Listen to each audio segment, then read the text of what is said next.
You can start really small, and just choosing one thing to start with is probably a really good way to go. And it's making a difference in one thing is really, really important, and it's just grown from that. When I first got here, they had some recycling in place, and Dom and I spoke about perhaps increasing the recycling that's done at Highbury.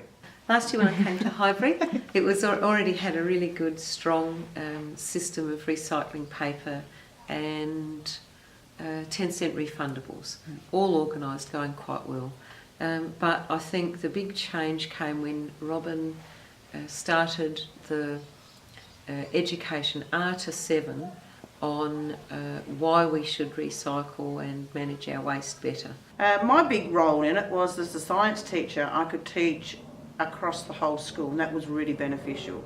Being able to teach the same thing to all students across the school and get the same message to them all and keep following it up, I think was really, really helpful to getting all the kids engaged in what we were doing. All the children getting the same information, I think, had a terrific impact. I think that's the key to making a whole school difference. One of the really noticeable things is how much the junior primary kids have taken it on. And I think that's, if you're going to start anywhere, if you're limited and can't start with the whole school, definitely start with the junior primary. I think it'll be really interesting in a couple of years' time, 2 years or so, when those middles are up in the upper primary and the culture is all the way through with no one really having to change their habits. They'll have come through the system. I think that should be a good R to 7 type culture then. Here at Highbury Primary School I have a reception class, and this year I had to start fresh with them. I had to teach them every bin that we had and how we were recycling at Highbury, and I found that the Wow Waste books were really good for that. So I talked about what each bin was, what could go in them. We practiced, we played games, we role played. They got to sort the rubbish for themselves, and they really, really enjoyed that.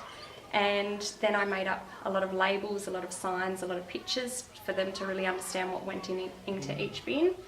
And from there it's just grown in our classroom that the kids are really responsible. They know which bin things go in. They ask each other and they say, can I put this in? Is this made of foil or is this plastic? So they're using that sort of language. They took it on in a big, big way. And if you go into the junior primary classes, you'll find a lot of them don't have plastic in their lunch boxes. A lot of them have bought new lunch boxes with all the compartments in them. They've bought the lunch wraps, and they come up and show me those things all the time, and they're really, really keen on it. Now parents are starting to wrap their things in aluminium foil rather than plastic. We have a soft plastic bin, and I take photos of it. I take photos of how much is actually going in that bin. I send it home in my newsletters just to make parents really aware of this is how much plastic's going into soft plastic, or this is how much is going into landfill of all the chip packets. So just to try and really make the parents understand how much is going to landfill versus how much is being recycled. The other thing that we've started to do is collect clean soft plastic, which can be taken to any Coles supermarket. We haven't done it across the school because it is quite difficult to do, but I have talked about it with staff, and so individual staff have started to do it in their own classrooms, and they take it to Coles, and the front office are doing it. They give it to me and I take it to Coles. So across the school now is a lot of soft plastic that's being recycled rather than going into landfill. Yeah, I've really enjoyed the changes. I didn't have any parents who were against it. I had parents who were saying it's a really good idea, how can we be involved? You know, you're going to be pretty successful with the younger to middles. I've got older students, and I think they're always going to be slightly more resistant to change their habits. So with the staff, what I did every week is I did a bin. So one week we did the grow bin, and I talked about everything that could go in the grow bin, and then I gave them some written information about it as well.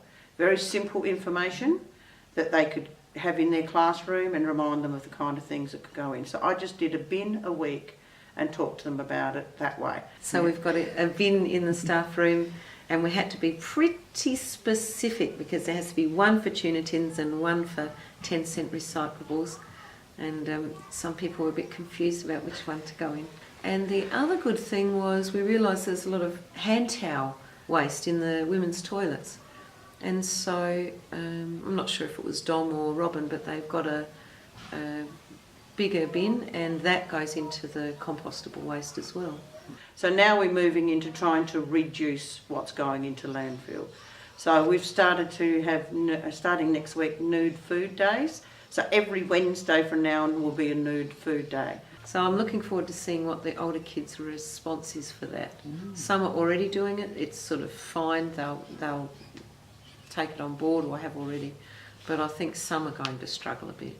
So with staff, kids and myself, where cleaners got involved and admin got involved, parents got involved. It was just everybody was trying to do the right thing was really awesome.